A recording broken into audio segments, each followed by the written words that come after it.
Well, we had a bit of a surprise today. So I released this a little bit on Patreon and a couple of the people who are like in my inner circle of reptile people. But as everyone knows, I mostly breed boas and ball pythons, but I am getting into a lot of different types of colubrids. And recently I had one colubrid who I use fairly often for different shows and stuff, but I got a male for it from a very well-known person. His name's Rob Stone, does High Plains Herps, which that may or may not already indicate what I'm about to talk about. But I got a male from him, well, a male from somebody through him, I should say. After he passed quarantine after a long time, I put him together with this female because this is actually one of the few species of snakes that, if given proper conditions, we know for a fact can do quite well together. And so I put them all together. They were doing really well, but I noticed that the female was eating both of the meals every single time, and he actually started to lose a little bit of weight because he was already pretty thin to begin with. So I pulled him out after about a week and a half, 2 weeks of inconsistent eating. So I pulled him out, and most of the time that they were in there, every time I would look at it, because I was filming it and keeping an eye on it because I was going to do like a progression video for everybody, but they spent almost the entire time separate. They would keep their hides separate, they would bask in separate areas, they were never really together. Even when I knew they were actively feeding, they were still entirely separate. And then when it came time to do an educational video at one of the reptile expos, the female was in shed, deep blue. And I went, okay, that's kind of weird. And then that was like a Monday. That Saturday came along. She's still in deep shed. Like you know, when snakes go into shed, they get kind of dull, their eyes get cloudy, they turn into deep blue, and then it kind of reduces, and then they shed. She stayed in shed. And she was in shed for like 2.5, 3 weeks at least. And I was just kind of going, what the heck? Did she go into shed again and I missed it? Because she was eating that whole time, and I just couldn't figure out what was going on with it. And then as I was going around, I was looking under all of her hides again to just kind of just check on her, and I pick up the water dish, and she's sitting underneath the water dish, essentially in a puddle of water, wrapped around a clutch of 6 eggs. And I went, oh, okay, that makes sense. Turns out that this species of snake, when comes time to actually, when they start to develop their follicles and right before they go into shed, unlike a lot of animals who they have like a pre-lay shed, and then 30 to however many days later, like with ball pythons and stuff, they lay their clutch of eggs, they go into shed for an extended period of time, and then right before they lay their eggs, they shed.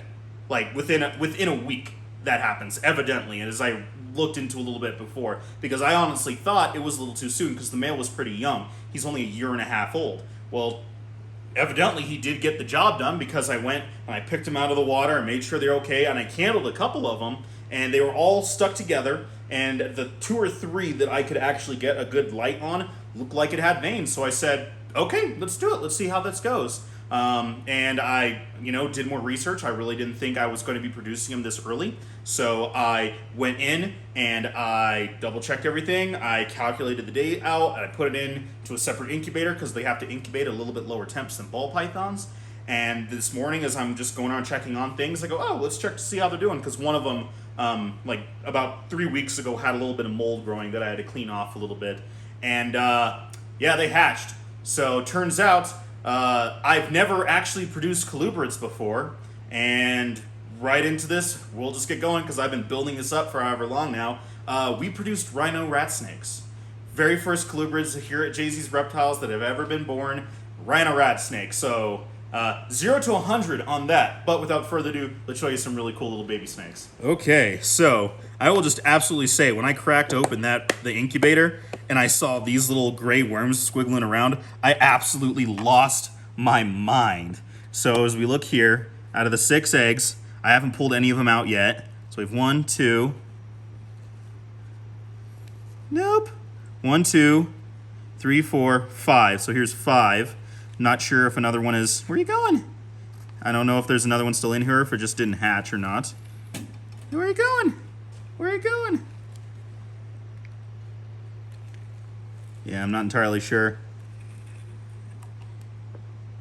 I think this egg here at the bottom might still be... Maybe it didn't go. Here we go. So 6 eggs, 5 are all out. 4 of them are pretty much the same size. One's a little bit smaller, but we did a little quick cutaway and we just kind of checked out the eggs a little bit. There is the 6-1. It looks like it's still alive. It just popped out of the egg and it kind of like popped out a little bit. Looks like there's still quite a bit of yolk for it to absorb, so we're gonna leave it alone, and hopefully it does okay. Like we kind of played with it honestly a little bit more than we probably should have, to be completely honest with you, just to make sure it was still okay. But it is alive, tongue's flicking, it's doing its thing. We're just gonna put them all back in the incubator for another day or two, and then we'll pull them out and we'll start to separate them out. But here we go. So as you've probably already seen, the rhino rat snakes are famous for that obvious little nose deal they have going on, that some little rostrum they have. But they're also known for that bright green color that they have. Well, these guys, just like green tree pythons, go through an autogenetic change to where they're born this gray drab color, and as they get older, they turn a bright green. Now that being said, our male, who comes from High Plains Herp, Rob Stone, essentially the first guy, really in general, I don't know if he was the very first one to produce them, but he was part of the first ones that brought him into the country, and he still works with them. Comes from a very blue line to where he's almost like a turquoise color. So it'll be really interesting to see how these guys go. So now that being said, as I mentioned before, I've never produced colubrids before. These will be my very first colubrids, and honestly, when I said 0 to 100, it's true. These guys are notoriously difficult to get started because these guys are frog, fish, and toad eating snakes. So usually what happens a lot of times, they will get guppies to start feeding off, and they will, oh, are you checking me out? Oh, there he goes. Rah! There he is! There he is! But they'll start to feed off like little frog legs or like guppies and minnows, and then they'll start to scent little like day-old mouse pinkies.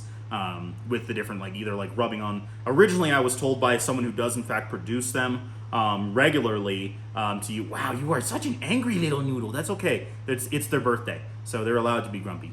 And I know I'm grumpy on my birthday. It's so cute. I'm sorry.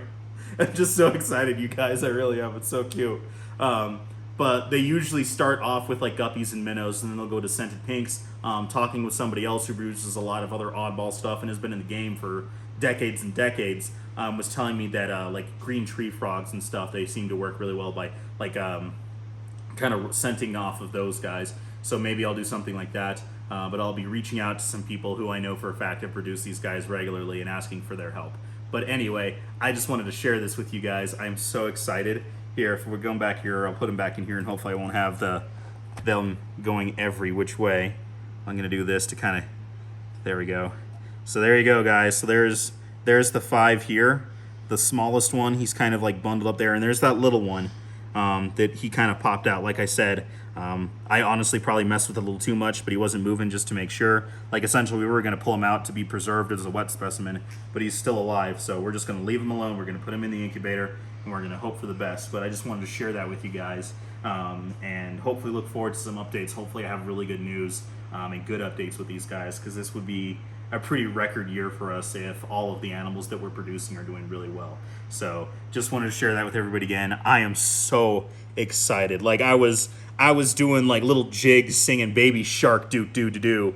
I don't know why, but I was doing that. I've been doing that most of the day since I found these guys. I am so ecstatic, everybody. But hey, just to reiterate, thank you again so much. Appreciate everybody coming with me on this journey, and stay tuned for future updates. Hope you enjoyed this video, and we'll check you next time.